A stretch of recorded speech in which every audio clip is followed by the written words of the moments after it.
आप क्या समझते हैं किस तरह के रिलेशंस अब आगे पाकिस्तान के हो जाएंगे इस्लामिक कंट्रीज के साथ, क्योंकि सऊदी अरब ने भी अपना लोन वापस ले लिया, यूएई ने भी कह दिया, और साथ ही एक चीज और मैं ऐड कर दूं कि ये रिसेंटली जो अभी आपने देखा कि सेनेट के इलेक्शन में, बल्कि चेयरमैनशिप के इलेक्शन में जिस तरह से कैमराज निकले और फिर जो तमाशा हुआ पूरी दुनिया ने देखा, और ये बड़ी ही शर्मिंदगी की बात है पाकिस्तान के लिए कि इस तरह से कैमराज निकले और इस तरह से तमाशा चल रहा था, लेकिन सब बड़े रिलैक्स बैठे हुए, प्राइम मिनिस्टर भी बड़े खुश नजर आ रहे हैं। कोई तवज्जो नहीं देता पाकिस्तान पे, और वेस्ट इसकी मार खाएगा। 9/11 पूरा पाकिस्तान में हुआ, खालिद शेख मोहम्मद पाकिस्तानी था, हर सारी प्लानिंग यहाँ पे हुई दुनिया के। लंदन का 7/7 बॉम्बिंग पाकिस्तानियों ने, तेल अवीव के अंदर बॉम्ब ब्लास्ट पाकिस्तानी, मड्रिड, जावा, किधर भी चले जाइए, फिलीपीन चले जाइए, आपको पाकिस्तानी ट्रेन टेररिस्ट मिलेगा। ये क्या वजह है? क्यों है कि कोई टर्की का ट्रेन टेररिस्ट नहीं मिल रहा, या दुबई से कोई टेररिस्ट नहीं जा रहा है, कोई यमन से नहीं जा रहा है? और ये सब उस वक्त हो रहा है जब एक मुस्लिम कंट्री के अंदर हजारों के हिसाब से बच्चे मर रहे हैं। मैं यमन के फैमिन की बात कर रहा हूँ, thousands of children are dying. और इराक, ये ईरान और सऊदी अरेबिया अपना शिया सुन्नी चक्कर वहां चला रहे हैं, तबाही मचा रहे हैं। कौन सिंपैथाइज करेगा आपसे? आप तो खुद मारते हैं मुसलमानों को। वायलेंस, हम मजीब या पीसफुल रिलीजन, अरे तुम तो छोड़ते नहीं शियों को, कहीं रास्ते में मिल जाए उसका। अभी किसने, मैं पाकिस्तान की सुन रहा था खबर, पाकिस्तानी डॉक्टर है, कोई उसने छोड़ दिया, नाम हटा दिया, कोई रिजी था उनका, उन्होंने कहा भैया माई बाप माफ करो, मैं सिद्दीकी बन जाता हूँ। अनबिलीवेबल है ना कि पाकिस्तान बना के मुसलमान को मार रहा है, क्योंकि वो ब्रांड जिसको ढूंढ रहे हैं आप वो मिलेगा ही नहीं। So the unless Pakistan unravel, ये इतने बड़ी अच्छी सोचने वाले, इतने टैलेंटेड लोग इस कदर बदनसीबी में फंसे हुए हैं कि इनसे कुछ, ये कुछ चाहे भी तो कुछ नहीं कर सकते। जब तक पंजाब को पता चलेगा कि उसका कोई सी पोर्ट नहीं है, कि उसको सिंधी की रिस्पेक्ट करनी पड़ेगी अपनी एक्सपोर्ट करने के लिए, या बलूचिस्तान हर एक की वो नहीं है लौंडिया कि जो आए लूट के चले जाए, खत्म हो जाए। ईरान तक पीट रहा है आपको। 20-25 बलोच आपके बॉर्डर पे मार दिए, आप कुछ नहीं कर सके। जिसको देखिए लूट मार कर रहा है। चीन को अपना बाप बना दिया है। चीन में कई मिलियन मुसलमान, जेनोसाइड हो रहा है। आप कहते हैं नहीं, ये पैसा देता है ना, तो इसीलिए हम अब इस पे नहीं बोलेंगे। कहाँ का इस्लाम, कहाँ का सच बोलना, कहाँ का किरदार, कुछ भी नहीं रखा।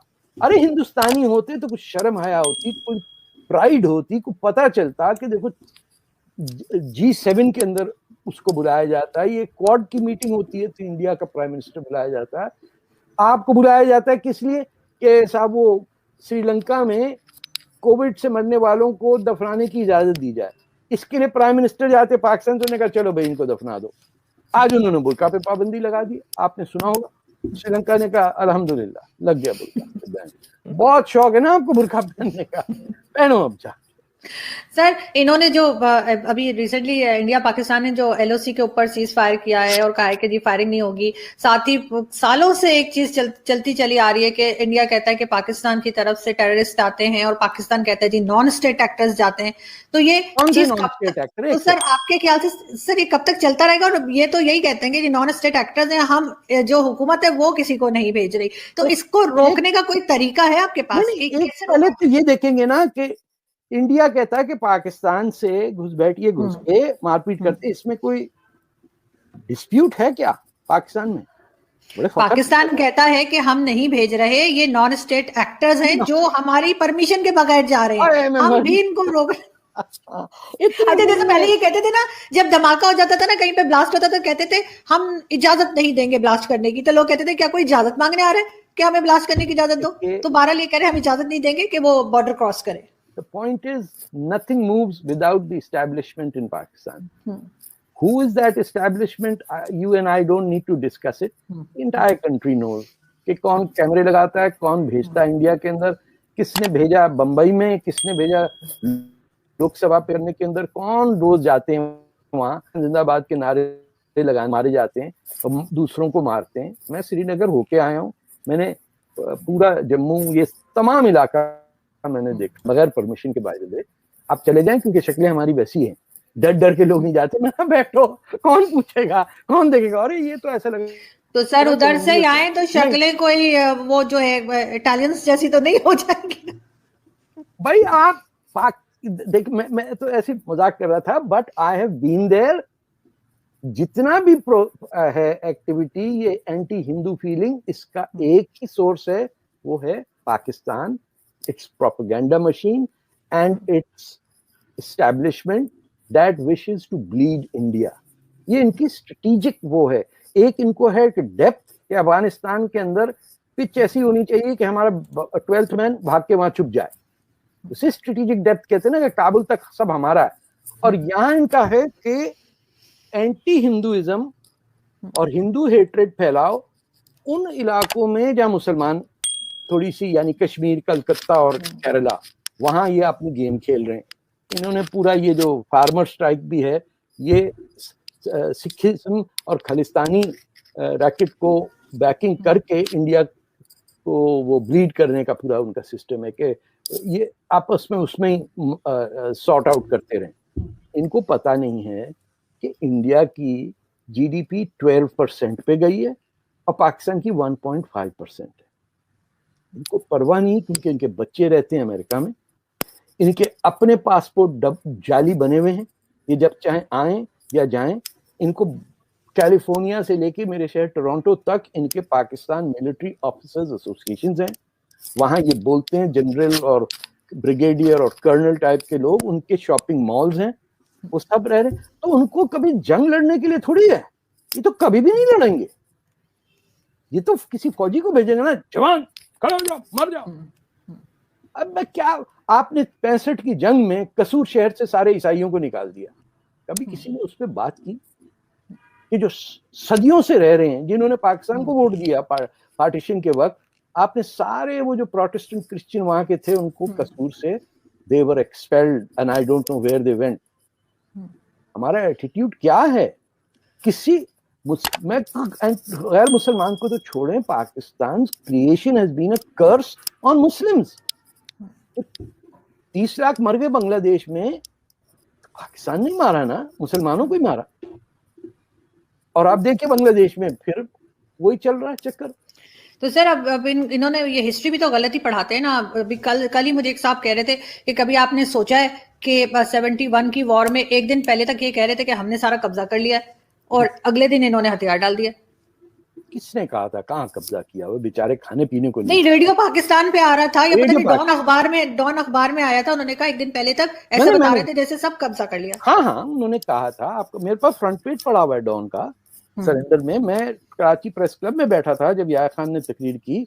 और आपको मैं बता दूं कि तमाम आपके जो ये बड़े जज्बे वाले मुसलमान सहाफी थे, इनका एक एक्सप्रेशन मुझे आज भी है, पंजाबी में किसी ने कहा, मगरों है भुखे नंगे बंगाली जान छूटी। सिर्फ एक हमारा जो प्रेस क्लब का पठान चौकीदार था, या हम दोस्त सन अखबार था कराची से, we were fully in support of Mukti Bahini, but we were in shock. कितने हमारे दोस्त बिछड़ गए हमेशा के लिए, कहीं उससे तो मैं आज तक नहीं मिला उसके बाद। यार डॉन अखबार जैसे न्यूज़पेपर ने गलत खबर छापी। डॉन की तो बड़ी, जैसे कहते हैं कि बड़ा समझा जाता है कि सही न्यूज़ देते हैं। जिन्ना साहब नहीं बनाया ना डॉन अखबार और पाकिस्तान। जिन्ना साहब तो उस वक्त नहीं थे ना, लेकिन फिर भी सर डॉन, हम तो बड़ा बिलीव करते हैं डॉन के ऊपर। मैं तो पढ़ती डॉन हूं कि सही न्यूज़ मिलेगी, और मुझे पता चला कि डॉन वालों ने भी झूठ बोला। एक वॉर में हर कोई झूठ बोलता है, और हर कोई जो मजहबी जंग लड़ता है वो सच के काबिल ही नहीं रहता, क्योंकि आप तो मजहबी जंग लड़ रहे हैं ना, you are fighting for God. वो गाना भी था उस जमाने में, for God's on my side. खैर छोड़ें, मेरी एज समझ में आ जाएगी लोगों को। But we were criminally negligent in lying to ourselves. Pakistan television में जो बंगाली हमारे कॉलीग्स थे, उनके साथ जो हशर हुआ मैंने वो देखा है। एवरी इवनिंग मैं अपने 2 बंगाली कॉलीग्स के साथ वॉक करता था from Abbott road Lahore television to my hostel at YMCA, where I was staying, and I would then take them to their home and come back. I have seen the fear in their eyes. कैसे लोगों का attitude था दफ्तर में, how people treated them, कैसे उनके पीठ पीछे भूखा बंगाली आम कहते थे, ऐसा ऊपर वाले अभी तक ने। कहते हैं सर, अभी तक ये चल रहा होता है, लोग किसी को कहना हो अभी भी लोग ऐसे बोलते हैं, बहुत दफा मैंने सुना है। हाँ, तो इसीलिए 10% ग्रोथ रेट है बांग्लादेश की, पाकिस्तान खड्डे खूच जाके बह गया, कुछ ना आता है ना लिटरेसी ना कॉलेज। अरे प्यार की शादी नहीं करने देते, ये कैसे लोग हैं? सोचिए कि how counter intuitive, counter human is the Pakistan narrative कि they celebrate marital rape and they are offended by someone falling in love. तो उल्टी दुनिया हुई ना। 15-15 साल की लड़कियों को मस्जिद में मैंने देखा शादियां हो रही हैं बडेरों के साथ। My goodness. अभी एक मुल्ला ने की है, ही 64 और 14 साल की बच्ची है और कह रहा है कि 2 साल के बाद रुखसती करूंगा। अरे 2 साल के बाद भी तो वो 16 साल की होगी और खुद 66 का हो जाएगा। बेगैरत आदमी, शर्म भी नहीं आती उसको, और ऐसे मजे से कह रहे हैं कि कोई बात नहीं 2 साल के बाद रुखसती करा लूंगा। तो कोई रोकने वाला नहीं है, उल्टा कहते हैं हाँ जी हाँ ये तो बड़ा जायज है। It is widespread accepted belief that if you are in your 60s, the best way to rejuvenate your जवानी is to marry a younger woman. मैं आपसे मजाक नहीं कर रहा हूँ, ये मुसलमानों का अकीदा है। ये प्रोटीन डिफिशिएंसी जो उनमें आएगी, ये एक नई बीवी लेके आएगी, वो फिर पराठे भी बनाएगी, दूसरी बीवी चिक चिक करेगी। मतलब it's a horror story that starts at home. और ये मौलाना फजलुर रहमान की पार्टी का आदमी है, और एक जमाने में if I am not wrong इसी तरह का एलिगेशन मौलाना फजलुर रहमान के ऊपर भी लगा था, और उसको कहा गया कि वो लड़की के बाप को पता नहीं 30,000 के 20,000 दिए थे, तो कहता है कि वो तो मैं उनकी मदद कर रहा हूं। तो किसी ने कहा मदद कर रहे थे या आपने खरीदा है बच्ची को? तो ये तो हमारे मुल्लाओं का तो कोई हाल नहीं है। तो जाने दे मुल्ला कहाँ से, सारे जो हैं वो मुल्लाओं के पीछे पढ़ते ना नमाज। जिस दिन आपके पीछे नमाज पढ़ लेंगे उस दिन बात होगी। हमने तो अपने बैकयार्ड में यहाँ जुमे की नमाज पढ़ाई थी, जहाँ राहिल रजा हमारी दोस्त है, उन्होंने नमाज लीड की थी। मेरी बेटी का निकाह एक औरत ने पढ़ाया था। ये इंडिविजुअल छोटे छोटे स्टेप्स करके आप रिस्क लेके बदल सकते हैं। अब कोई ऊपर से पैगंबर नहीं आने वाला, और ना कोई अमेरिकी फौज आनी है आपको बचाने के लिए, और ना ही इंडिया बॉर्डर करेगा आपको। वो वहां देख देख के हंस हंस के मर जाते हैं कि ये तो हिल ही नहीं रहे। You know, like we are in a... I still remember के कॉलेज में मेरी टीचर थी इस्लामियात की, तो मैंने उनको कहा कि जब हम रात को फिल्म देख रहे होते, कोई हम इंडियन मूवीज सीडीवीडी ला के डीवीडी पे देखा करते थे, तो मैंने कहा मुझे नींद नहीं आती, मैं पूरी फिल्म देख लेती हूँ। मैंने कहा लेकिन जिस दिन जागने की रात होती है कि कभी कुछ है कभी कुछ रिलीजियस, तो मैंने कहा उस दिन मुझे नींद आ जाती है। तो कहती है बेटा वो फिल्में जो है ना वो कांटे हैं, तो कांटों पे तुम्हें नींद नहीं आती, और ये इबादत की रातें जो होती हैं वो फूल होते हैं, तो तुम सो जाती हो। मैंने कहा बस फिर मेरी गलती तो नहीं है ना कि अगर मैं सो जाती हूँ तो उसमें कैसी आप सोचिए किस लेवल पे हम गुफ्तगू कर रहे हैं, जादूगरी में फंसे हुए हैं। तूने